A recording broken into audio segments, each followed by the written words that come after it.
खम्बागनी। स्वागत है आपका अपने अपने YouTube channel history by Vinod Kashyap पर। आज इस चैनल पे हमारी हिंदी की क्लास शुरू हो रही है। यह हिंदी की फर्स्ट क्लास है और आज हिंदी की फर्स्ट क्लास में हम करेंगे वर्ण विचार। वर्ण विचार में सबसे पहले वर्ण का अर्थ बताने से पहले मैं आपको इसकी सामान्य जानकारी देना चाहती हूँ कि भाषा में इसका कैसे प्रयोग किया जाता है, कि वर्ण कैसे बनता है। कि वर्ण से भी एक छोटी इकाई होती है जिसे क्या बोलते हैं, ध्वनि बोलते हैं। कि वर्ण से छोटी इकाई होती है एक ध्वनि। वर्ण से छोटी इकाई क्या होती है, ध्वनि। और ध्वनि से क्या बनता है, वर्ण से क्या बनता है, शब्द। और शब्द से क्या बनता है, वाक्य।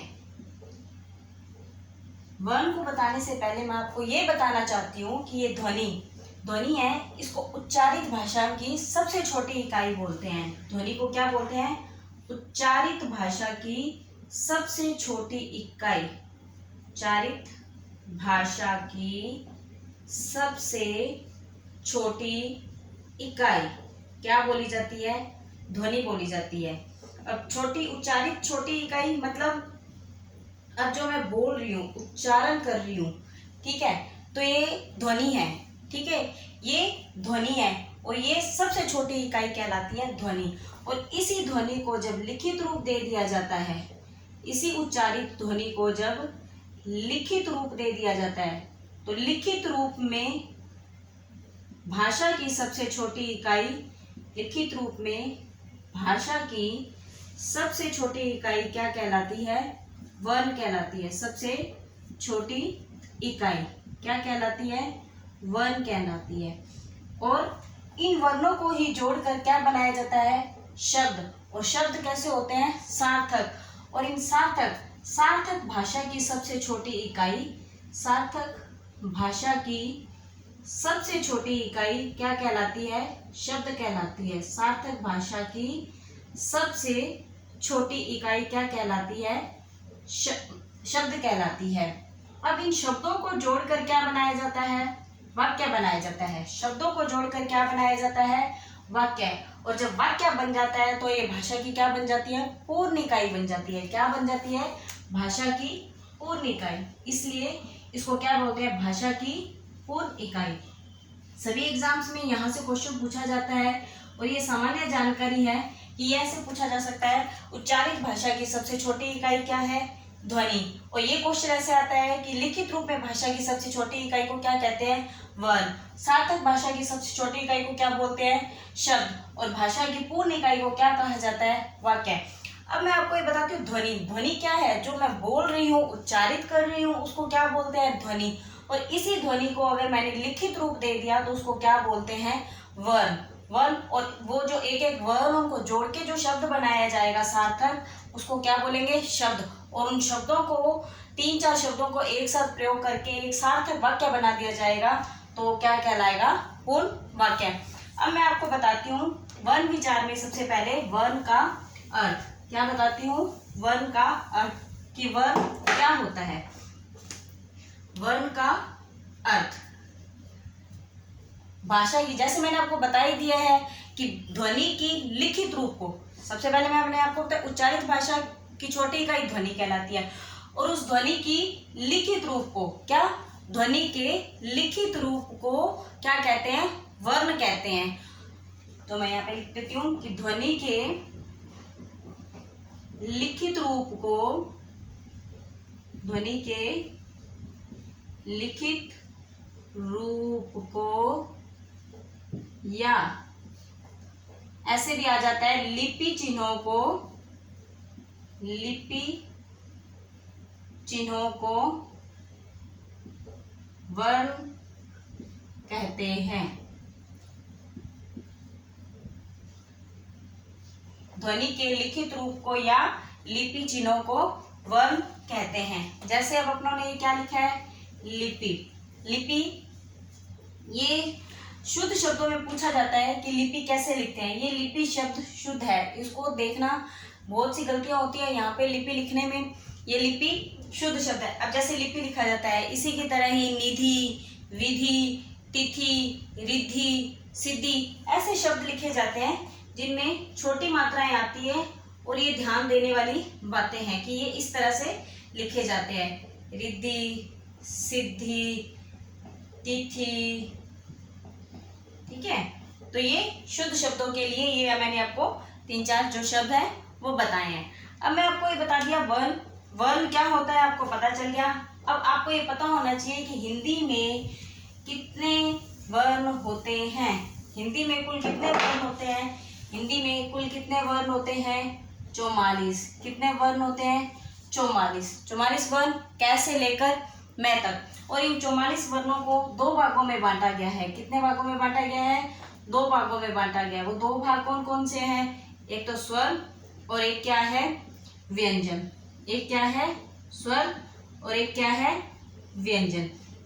स्वर और व्यंजन, जिसमें आज हम सबसे पहले ही बात करेंगे स्वर की, व्यंजन की हम करेंगे बाद में बात। स्वर कौन कौन से होते हैं ये मैं आपको लिख के बताऊंगी। स्वर की डेफिनेशन क्या होती है ये मैं आपको बताऊंगी, सरल भाषा में बताऊंगी। और जो किताबों में लिखी होती है, व्याकरणिक भाषा क्या होती है, साहित्यिक भाषा क्या होती है, वो भी मैं आपको बताऊंगी।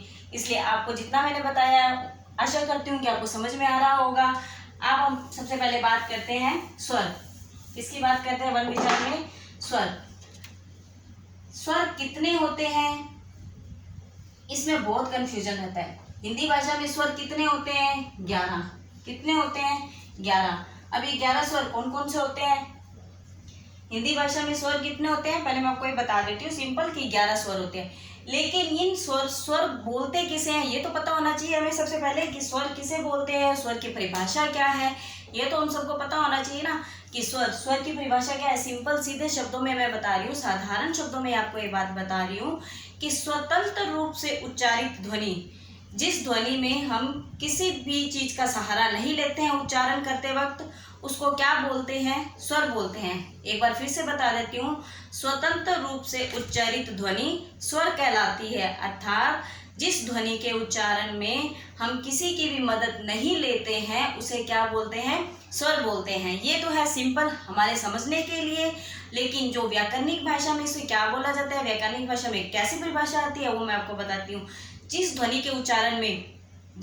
के उच्चारण में वायु मुख विवर या स्वर तंत्र से निर्बाधित बाहर निकलती है उसे क्या बोलते हैं? स्वर बोलते हैं। अब मैं वो बताती हूँ कि मुख विवर और स्वर तंत्र से निर्बाधित, मैंने बोला कि मुख विवर और स्वर तंत्र से निर्बाधित वायु जब बाहर निकलती है, ये निर्बाधित शब्द मैं लिख देती हूँ ताकि आपको डिफाइन कर दूं कि ये निर्बाधित क्या कैसे लिखा जाता है और निर्बाधित के क्या उपसर्ग क्या प्रत्यय है। साहित्यिक भाषा में मैं बता रही हूँ कि जिस ध्वनि के उच्चारण में वायु मुख विवर और स्वर तंत्र से निर्बाधित होकर बाहर निकलती है उसे क्या बोलते हैं? स्वर बोलते हैं। अब मुख विवर और स्वर तंत्र का पता होना चाहिए कि मुख विवर किसे कहते हैं, स्वर तंत्र किसे कहते हैं।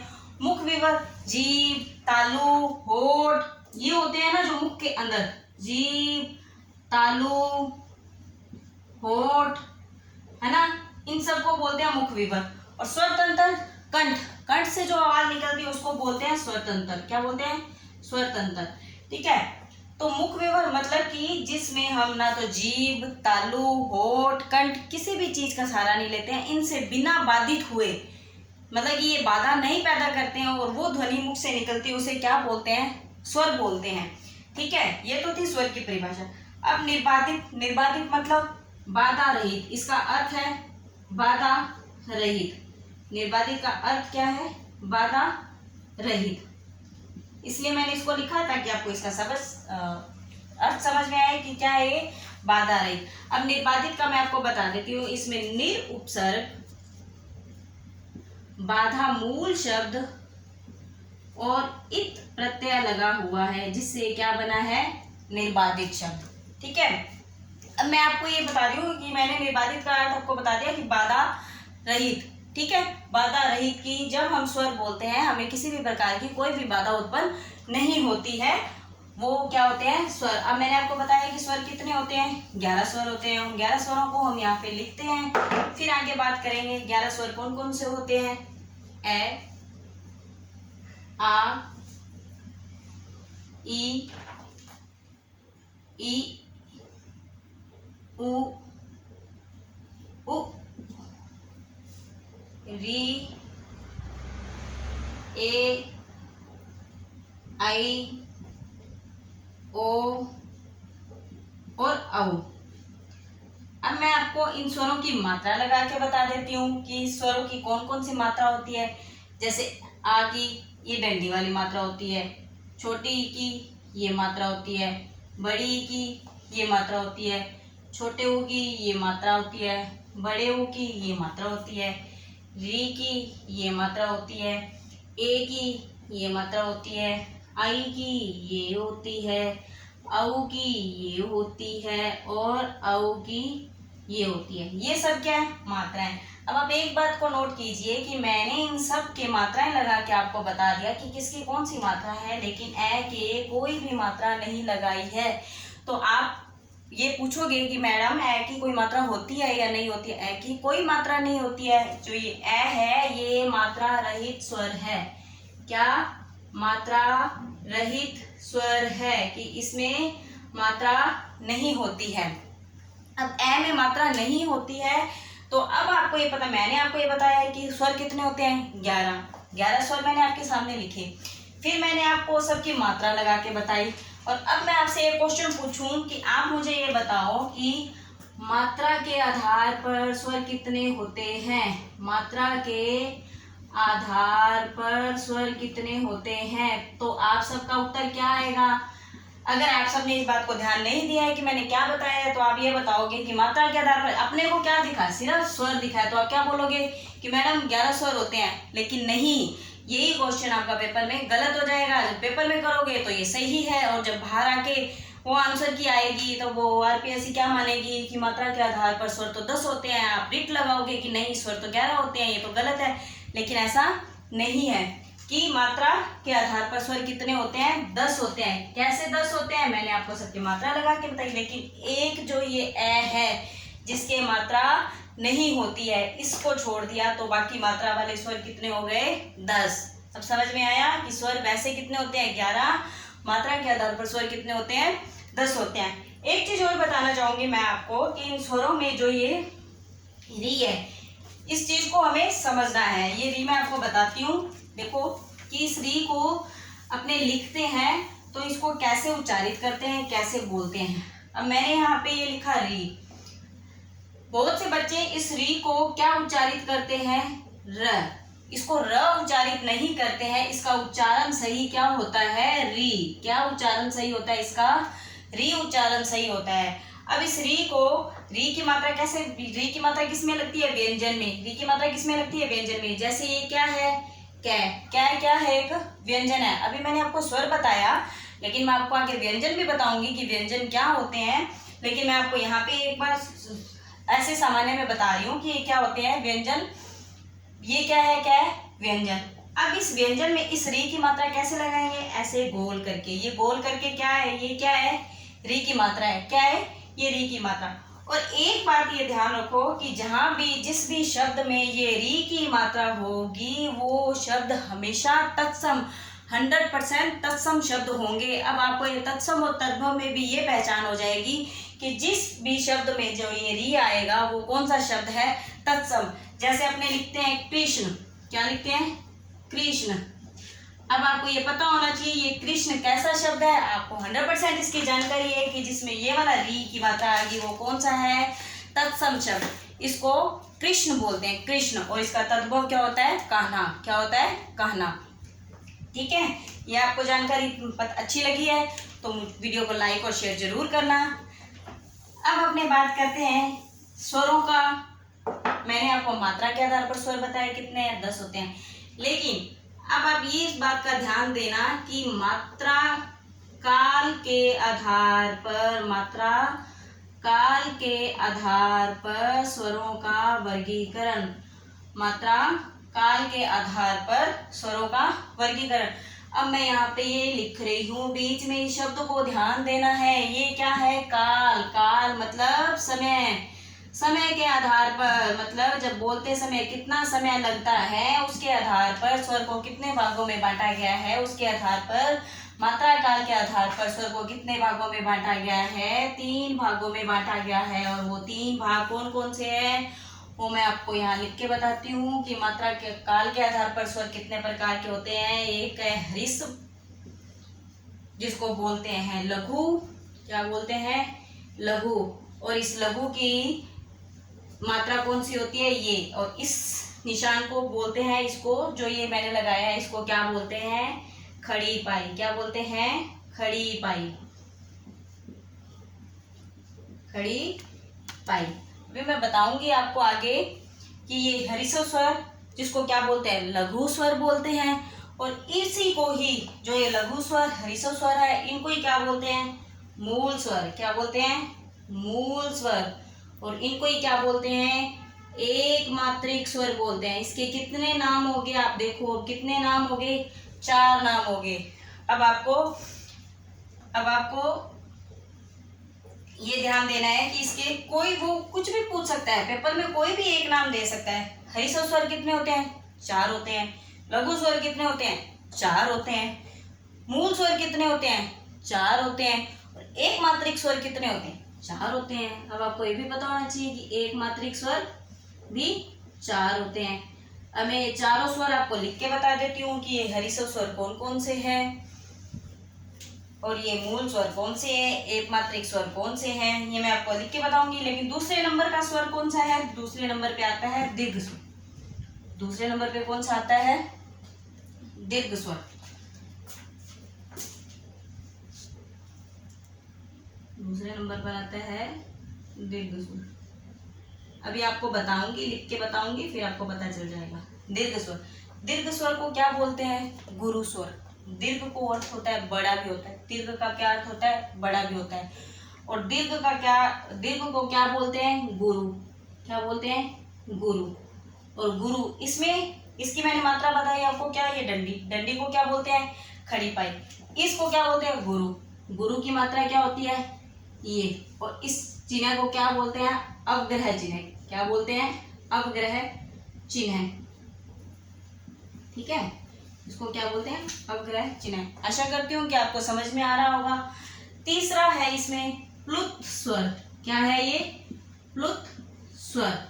प्लुत स्वर किसमें बोलते हैं? अपने आप में तो सारे स्वर ही एक तरह से प्लुत है। प्लुत स्वर, सारे स्वर अपने आप में क्या है? प्लुत है। लेकिन जिस स्वर में उच्चारण में तिगुना समय लगता है उसे क्या बोलते हैं? प्लुत स्वर। इस प्लुत स्वर का एक ही उदाहरण है जिसको क्या बोलते हैं? ओम। ठीक है, ये प्लुत स्वर है। अब मैं आपको ये ह्रस्व स्वर, दीर्घ स्वर लिख के बता देती हूँ ब्लैक बोर्ड साफ करके अच्छे से, ताकि आपको अच्छे से आराम से समझ में आ जाए, देखने में दिक्कत ना रहे। इसलिए मैं आपको ये बता देती हूँ कि ह्रस्व स्वर कौन से होते हैं, दीर्घ स्वर कौन से होते हैं। अब सबसे पहले अपने बात करते हैं ह्रस्व स्वर। ह्रस्व स्वर को और क्या बोलते हैं? Very good. लघु स्वर। क्या बोलते हैं? छोटा स्वर। क्या बोलते हैं? मूल स्वर। क्या बोलते हैं? एक मात्रिक स्वर। और इसको लघु स्वर बोलते हैं। तो लघु स्वर, इसकी मात्रा कौन सी होती है? ये आप सबको पता है। क्या मात्रा होती है इसकी? ये होती है। और इसको क्या बोलते हैं? इस मात्रा को खड़ी पाई बोलते हैं। क्या बोलते हैं इस मात्रा को? खड़ी पाई बोलते हैं। यहाँ तक तो आपको सबको पता चल गया है। ये तो आपको ह्रस्व बोलने में बहुत कम समय लगता है, तो कुछ बच्चे इसको ह्रस्व ना बोल के री तो खा ही जाते हैं। क्या बोलते हैं? हसव बोल देते हैं। हसव। ये ऐसा नहीं है, इसको क्या बोलना है? ह्रस्व। अब मैं आपको बता दूं ह्रस्व स्वर कितने होते हैं? 4। कौन कौन से होते हैं? 4। अब आपको पता है लघु स्वर बोलते हैं इनको। लघु मतलब छोटा बोलते हैं। तो छोटे स्वर कौन कौन से होते हैं? जिनमें छोटी मात्रा लगती है उसको क्या बोलते हैं? लघु स्वर बोलते हैं। अब छोटी मात्रा किसमें लगती है? मैंने आपको 11 स्वर लिख के बताए थे, उनमें आपको छांटना है कि छोटा स्वर कौन सा है, बड़ा स्वर कौन सा है। अब ये देखो इसके तो कोई मात्रा ही नहीं होती, इसलिए ये अपने आप में क्या है? छोटा है। उसके बाद में ई क्या है? लघु स्वर है। उसके बाद में छोटा ऊ, ये क्या है? लघु स्वर है। उसके बाद में ये क्या है? री। ये क्या है? लघु। इसको क्या बोलते हैं? री। री क्या होता है? लघु होता है। लेकिन संस्कृत में क्या है, लघु री भी होता है और एक क्या होता है, दीर्घ री भी होता है। और दीर्घ री जैसे ऐसे लिखा जाता है, ये क्या है, थोड़ा, ये क्या है, री, और संस्कृत में ये क्या होता है, लघु री।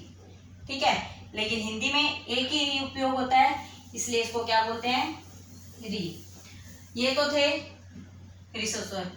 अब दीर्घ स्वर, दीर्घ स्वर को क्या बोलते हैं, बड़ा स्वर। दीर्घ स्वर को क्या बोलते हैं, गुरु स्वर। गुरु स्वर का मात्रा कौन सी होती है, गुरु स्वर की मात्रा कौन सी होती है, ये। और इसको क्या बोलते हैं, अवग्रह चिन्ह है, मैंने आपको बता दिया। अब मैंने आपको मूल स्वर, ये ह्रस्व स्वर इनको बताया मैंने, मूल स्वर बोलते हैं। ये मूल स्वर कितने होते हैं, 4 होते हैं। और ये 4 कौन कौन से होते हैं, मैंने आपको लिख के बता दिए। ठीक है, अब उसके बाद में दीर्घ स्वर, मैंने आपको बताया था स्वर कितने होते हैं, 11। 11 में से 4 अपनों ने यहाँ लिख दिया, जो बाकी बचे वो कौन से हो गए, दीर्घ स्वर हो गए। कौन कौन से होते हैं, दीर्घ स्वर। अब यहाँ पे ये 4 हो गए, तो बाकी बचे दीर्घ स्वर कितने हो गए, 7। अब आपसे पीछे दीर्घ स्वरों की संख्या कितनी है, 7। आपको पता होनी चाहिए दीर्घ स्वरों की संख्या कितनी है, 7। वो 7 दीर्घ स्वर कौन कौन से हैं, वो अपने यहाँ पे लिखते हैं। आ, ई, बड़ा ऊ, ए, आई, ओ और औ। ये क्या है, दीर्घ स्वर, गुरु स्वर, और इनको एक संयुक्त स्वर के नाम से भी जाना जाता है। संयुक्त स्वर भी बोलते हैं इनको। क्यों बोलते हैं इनको संयुक्त स्वर, क्योंकि ये 2 स्वरों से मिलकर बने होते हैं, इसलिए इनको क्या बोलते हैं, संयुक्त स्वर बोलते हैं। अब मैं आपको इनको लिख के बता देती हूँ कि ये कौन से स्वर से कैसे जुड़कर बनते हैं। तो अपने आगे करते हैं बात इनकी। आशा करती हूँ कि आपको ये सब समझ में आ रहा होगा। समझ में आ रहा हो तो आप इस वीडियो को लाइक और शेयर जरूर करना। आज ये हिंदी की आपकी फर्स्ट वीडियो है, उम्मीद करती हूँ कि आपको अच्छा समझ में आ रहा होगा। अब ये है आ। आ को कैसे बनाएंगे, ये है दीर्घ स्वर। दीर्घ स्वर, दीर्घ स्वर कैसे बनाएंगे, ए, छोटा ए मिलके क्या बन जाएगा, आ बन जाएगा। ये क्या बन जाएगा, दीर्घ स्वर बन जाएगा। उसके बाद में ई, छोटी ई और छोटी ई मिलके क्या बन जाएगा, बड़ी ई बन जाएगा। उसके बाद में बड़ा ऊ, छोटा ऊ प्लस छोटा ऊ बन के क्या बन जाएगा, बड़ा ऊ बन जाएगा। ये एक ही परिवार से बने हैं, इसलिए इनको दीर्घ स्वर बोलते हैं कि छोटे छोटे मिलके बड़े। ये जो 3 है ये एक ही परिवार से हैं। ये क्या है, एक ही परिवार से हैं। अब जो आगे के हैं वो 2 अलग अलग परिवारों से जुड़कर बने हैं। जैसे अब अपने को बनाना है ए। ए कैसे बनेगा, ए प्लस में छोटी ई। अब ये अलग परिवार का है, ये अलग परिवार का है, दोनों जुड़ के क्या बना देंगे, ए। ये क्या बन जाएगा, ए। एग्जाम में ऐसे ही प्रश्न पूछे जाते हैं कि ये ए कैसे बन, ये जो ए आई ओ ये बता रही हूँ ना, ये आपके आगे संधि में काम आएंगे। ठीक है, ये आपकी सामान्य जानकारी है और ये इम्पोर्टेंट भी है। ये आपकी जो बता रही हो ना कि ये ए कैसे बनता है, आई कैसे बनता है, ये आपके आगे संधि में काम आएंगे। व्यंजन संधि में ये बहुत ही जरूरी है। ये चीजें आपके समय पता होनी चाहिए कि इनको जोड़ के ये बनेगा, तभी संधि आएगी आगे। संधि में ये बहुत काम के हैं आपके, इसलिए इनको ध्यान से समझो। अब ये ए कैसे बनेगा, ए और अब ये ए बना दिया आप लोगों ने, आपको पता है ए प्लस ई को जोड़ के ए बना दिया। अब ये बड़ा ए बनाना है, तो ये वाला ए यहाँ पे आ जाएगा और क्या बन जाएगा, बड़ा ए बन जाएगा। ठीक है, अब क्या बनाना है, ओ। ओ कैसे बनेगा, ए प्लस में छोटा ऊ, ए प्लस में छोटा ऊ क्या बन जाएगा, ओ। अब आपको पता है बड़ा ओ बनाना है, क्या बनाना है, बड़ा ओ, लेकिन इसको क्या बोलते हैं, औ बोलते हैं, औ। तो ए प्लस में ओ ये क्या बन जाएगा, औ। क्या बन जाएगा, औ। ठीक है, ये तो थे स्वर, दीर्घ स्वर, ह्रस्व स्वर। आशा करती हूँ कि आपको समझ में आ रहा होगा। समझ में आ रहा हो तो वीडियो को लाइक जरूर करना। आपकी लाइक से ही मोटिवेट होंगे ताकि आगे की वीडियो बना पाए। आपको अच्छा लगे तो जरूर जरूर जरूर लाइक करना इसको। अब मैं आपको ये बताती हूँ कि मैंने आपको स्वर बता दिए, दीर्घ स्वर और ह्रस्व स्वर। अब एक बार हम बात करेंगे कि इसमें एक 3 ध्वनियाँ होती है। मतलब कि बच्चों को, जब छोटे बच्चों को सिखाते हैं तब अपने ए से लेके क्या बताते हैं बच्चों को कि ऐ से ऐ तक ये क्या होते हैं, स्कूलों में तो सारे यहाँ तक सिखाते हैं, ये क्या होते हैं स्वर। लेकिन स्वर कितने माने जाते हैं 11, जिसमें से ये स्वर जो 3 स्वर है जो नहीं बोले जाते हैं वो कौन कौन से हैं, जैसे अंग, ए, और ये क्या है, ये आपको पता है चंद्र बिंदु, क्या है चंद्र बिंदु। इनको क्या बोलते हैं, इनको ध्वनियां बोलते हैं। क्या बोलते हैं, ध्वनियां। क्या बोलते हैं इनको, ध्वनियां। ठीक है, अब आप ये क्या है, बिंदी ऊपर लगी है, इसको क्या बोलते हैं, अनुस्वार। क्या बोलते हैं, अनुस्वार। ये 2 बिंदी इसके आगे लगी है, इसको क्या बोलते हैं, विसर्ग। क्या बोलते हैं, विसर्ग। और इस चिन्ह को क्या बोलते हैं, चंद्र बिंदु। ये तो सबको आम बात है, चंद्र बिंदु का तो पता ही है, ये क्या है, चंद्र बिंदु। अब मैं आपको ये बताती हूँ कि ये अनुस्वार और ये चंद्र बिंदु के बारे में। इस चंद्र बिंदु का एक नाम और है जिसको क्या बोलते हैं, अनुनासिक। क्या बोलते हैं, अनुनासिक। इस चंद्र बिंदु की और इस अनुनासिक की और इस अनुस्वार की बात हम बाद में करेंगे। सबसे पहले मैं आपको ये बताती हूँ कि ये स्वर, ये क्या है, विसर्ग। विसर्ग ये क्या है, ये विसर्ग मूलतः संस्कृत भाषा की ध्वनि है। ये विसर्ग मूलतः संस्कृत भाषा की ध्वनि है, मूलतः संस्कृत भाषा की ध्वनि है, संस्कृत भाषा की ध्वनि है। मतलब कि ये जो विसर्ग आया है वो कहाँ से आया है, संस्कृत से आया है। ठीक है, इसका मतलब है जहाँ भी विसर्ग होता है, एक चीज मैं आपको बता दूं कि ये मूलतः ये क्या है, विसर्ग है। ये अपने यूज किस में होता है, संधि में होता है। और संधि में कौन सी संधि में, विसर्ग संधि में यूज होता है।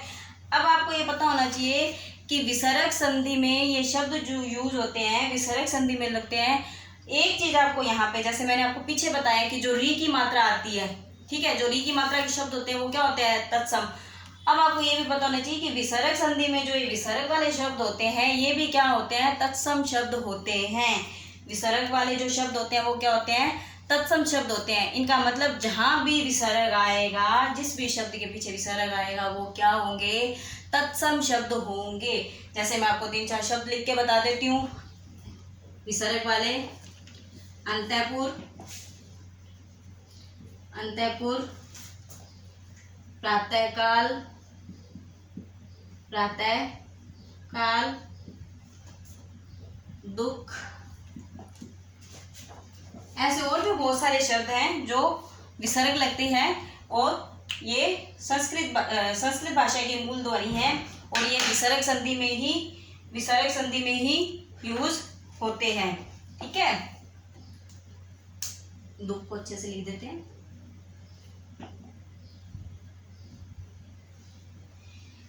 आशा करती हूँ कि आपको ये स्वर की जानकारी समझ में आई होगी। वीडियो को लाइक और शेयर जरूर करना। धन्यवाद।